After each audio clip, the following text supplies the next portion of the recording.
ये है बहरेन। दुनिया के अमीर तरीन कंट्रीज जैसे कि यूएई, कतर और सऊदी अरब में घिरा हुआ एक बहुत ही छोटा सा कंट्री। बहुत कम लोग जानते हैं कि बहरेन एक्चुअली में है कहाँ, और उसकी वजह इसका ये छोटा साइज है। ये जो सारा रीजन है इसे पर्शियन गल्फ कहते हैं। पर्शियन गल्फ बहुत ही इम्पोर्टेंट जगह है क्योंकि इस रीजन में मौजूद कंट्रीज के पास पूरी दुनिया के 50% ऑयल और 40% नेचुरल गैस के रिजर्व्स हैं। पूरी दुनिया की 15% एनर्जी सप्लाई इसी पर्शियन गल्फ वाले कंट्री से आती है, और यही वजह है कि सारी दुनिया की सुपर पावर्स का हमेशा से ही इस रीजन में बड़ा इंटरेस्ट रहा है। अब आप सोच रहे होंगे कि जिस कंट्री के पड़ोसी यूएई, कतर, कुवैत और सऊदी अरब जैसे अमीर कंट्रीज हों वो खुद भी बहुत अमीर होगा, मगर ऐसा नहीं है। गो के बहरेन पूरे अरेबियन गल्फ में वो पहला कंट्री था जिसमें ऑयल डिस्कवर हुआ था, लेकिन इसके बावजूद बहरेन आज अपने पड़ोसियों से कुछ पीछे है। लेकिन बहुत जल्द ऐसा कुछ होने जा रहा है जो बहरेन को इस पर्शियन गल्फ का सबसे अमीर कंट्री बना सकता है, या फिर हो सकता है कि बहरेन के हालात मजीद खराब हो जाएं। सच ये है कि इस वीडियो में हम आपको बताएंगे कि बहरेन कतर या यूएई की तरह इतना अमीर क्यों नहीं है, और ऐसा क्या होने जा रहा है जो या तो बहरेन की तकदीर बदल देगा या फिर उसके लिए बहुत सख्त मुश्किलात पैदा कर सकता है।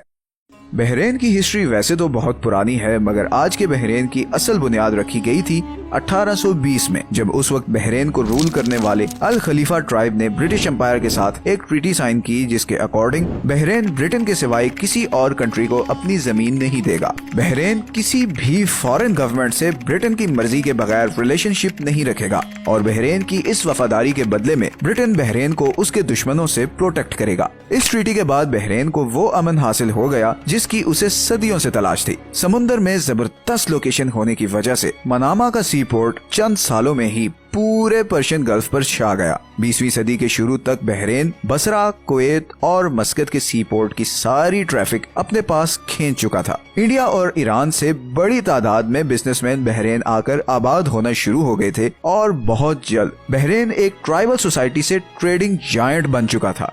जून 1932 में बहरेन में ऑयल के रिजर्व्स डिस्कवर हुए, जिसकी वजह से वो ब्रिटेन की आंख का तारा बन गया, क्योंकि बहरेन पूरे अरेबियन गल्फ में वो पहला कंट्री था जिसमें ऑयल डिस्कवर हुआ था। और फिर 1935 तक Bahrain 25,000 ton oil barrels Japan भेज रहा था। सिर्फ 10 सालों में बहरेन पर्शियन गल्फ में ब्रिटेन का एडमिनिस्ट्रेटिव सेंटर बन चुका था। बहरेन में लाखों डॉलर्स आ रहे थे और हालात आहिस्ता आहिस्ता बदल रहे थे। फिर 1971 में जब ब्रिटेन ने सारे गल्फ कंट्रीज के साथ ट्रीटी खत्म की, तो बाकी अरब कंट्रीज की तरह बहरेन भी एक इंडिपेंडेंट कंट्री बन गया, और आज बहरेन यूएन की एक रिपोर्टिंग के मुताबिक अरब वर्ल्ड की फास्टेस्ट ग्रोइंग इकोनॉमी है। इकोनॉमिक इंडेक्स ऑफ फ्रीडम के अकॉर्डिंग भी बहरेन पूरे मिडिल ईस्ट में वो अकेला कंट्री है जहाँ पर बिजनेसेस पर सबसे कम रिस्ट्रिक्शंस हैं। बहरेन मिडिल ईस्ट के उन चंद कंट्रीज में शामिल है जिसने कफाला या कफील सिस्टम को बैन किया। जैसे सऊदी अरब और दूसरे कई गल्फ कंट्रीज में आप कफील के बगैर कुछ नहीं कर सकते, बहरेन में आपको किसी कफील की जरूरत नहीं है। और सिर्फ यही नहीं, बल्कि बहरेन को पूरे गल्फ में सबसे ज्यादा इंग्लिश फ्रेंडली नेशन भी कहा जाता है। लेकिन इतनी फेवरेबल परफॉर्मेंस के बावजूद आखिर क्या वजह है कि बहरेन दुबई, अबू धाबी या कतर की तरह अमीर नहीं? असल में इसका एक बहुत बड़ा रीजन है बहरेन का सोशियो पॉलिटिकल सिस्टम। बहरेन की पॉपुलेशन का 52% फॉरेनर्स हैं और सिर्फ 48% बहरेनी नेशनल्स हैं। मगर ऐसी सिचुएशन तो आपको यूएई या कतर में भी नजर आएगी, जहां पर सिर्फ 10 से 20% लोकल पॉपुलेशन है और बाकी 80 से 90% फॉरेनर्स हैं। तो बहरेन के केस में डिफरेंस क्या है? अब यहीं पर वो सबसे इंटरेस्टिंग और इम्पोर्टेंट पॉइंट आता है जो बहरेन को बाकी सारे मिडिल ईस्ट से यूनिक बनाता है। असल में बहरेन की 70% आबादी शिया मुस्लिम्स हैं, मगर बहरेन को रूल करने वाली अल खलीफा फैमिली सुन्नी मुस्लिम्स हैं। इसी डिवीजन को ईरान ने कई दफा एक्सप्लॉइट करने की कोशिश की है। जैसे 1969 में ईरान ने यूएन में बहरेन पर अपना क्लेम किया था, मगर तब क्योंकि बहरेन ब्रिटेन का हिस्सा था इसलिए उसे ये क्लेम वापस लेना पड़ा। फिर 2007 में आयतुल्लाह खामनाई के एडवाइजर ने ये स्टेटमेंट दी कि ईरान को चाहिए कि बहरेन को अपना प्रोविंस बनाकर ईरान में शामिल कर ले। इस तरह कई दफा ईरान बहरेन से रिलेटेड ऐसी स्टेटमेंट्स दे चुका है। अब सवाल ये पैदा होता है कि अगर हम शिया सुन्नी कॉन्फ्लिक्ट की सिवियरिटी को देखें तो ये कैसे पॉसिबल हुआ कि इतने 100 सालों तक एक सुन्नी फैमिली शिया मेजॉरिटी कंट्री पर रूल करे। देखिए, एक चीज हमेशा याद रखें, डिक्टेटरशिप को सक्सेसफुल बनाने के दो ही तरीके हैं।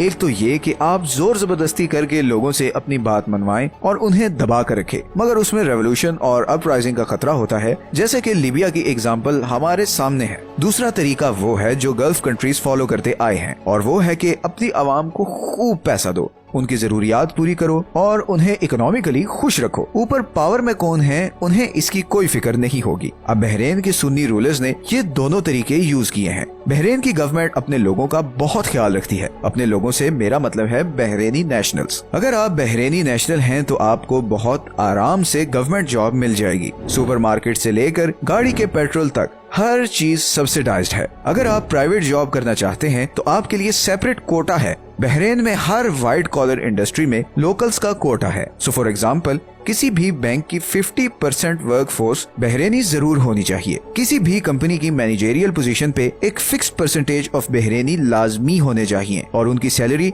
एक खास स्लैब से नीचे नहीं हो सकती। दूसरी तरफ, अगर आप गवर्नमेंट के अगेंस्ट कोई भी क्रिटिसिज्म या प्रोटेस्ट करते हैं तो आपको टेररिस्ट समझा जाता है। इसकी पनिशमेंट इतनी सख्त है कि या तो आप जेल जाओगे या आपको डेथ पेनल्टी मिलेगी या फिर आपकी नेशनैलिटी कैंसिल करके बहरीन से डिपोर्ट कर दिया जाएगा। और ये कोई हवाई बातें नहीं, बल्कि ऐसा हो भी चुका है। 2012 के बाद से अब तक गवर्नमेंट के खिलाफ लोगों को उकसाने पर 700 बहरीनी नेशनल्स की नेशनैलिटी कैंसिल कर दी गई है। असल में 2021 में जब अरब स्प्रिंग शुरू हुई तो बहरीन की शिया पॉपुलेशन भी डेमोक्रेसी डिमांड करते हुए सड़कों पर आ गई और हालात ठीक ठाक खराब हो गए। लेकिन फिर यूएई और सऊदी अरब ने अपनी फोर्सेस बहरीन भेजी और इस सारी मूवमेंट को फुल पावर से क्रश कर दिया गया। इस मूवमेंट में शामिल लोगों को जेल भेजा गया, कई लोगों की बहरीनी नेशनैलिटी वापस ले ली गई और कुछ लोगों को डेथ पेनल्टी दे दी गई। आज की डेट में बहरीन में हर 500 में से एक आदमी पॉलिटिकल प्रिजनर है और इनमें से मेजॉरिटी शिया मुस्लिम्स हैं। इस सब एक्शन के बाद शिया मुस्लिम्स के अंदर रूलिंग फैमिली के अगेंस्ट बहुत सख्त नफरत पैदा हो गई। लेकिन दूसरी तरफ इन प्रोटेस्ट का नतीजा देखकर बहुत सारे लोग खामोश होना शुरू हो गए, क्योंकि इन प्रोटेस्ट्स की कॉस्ट बहुत बड़ी थी।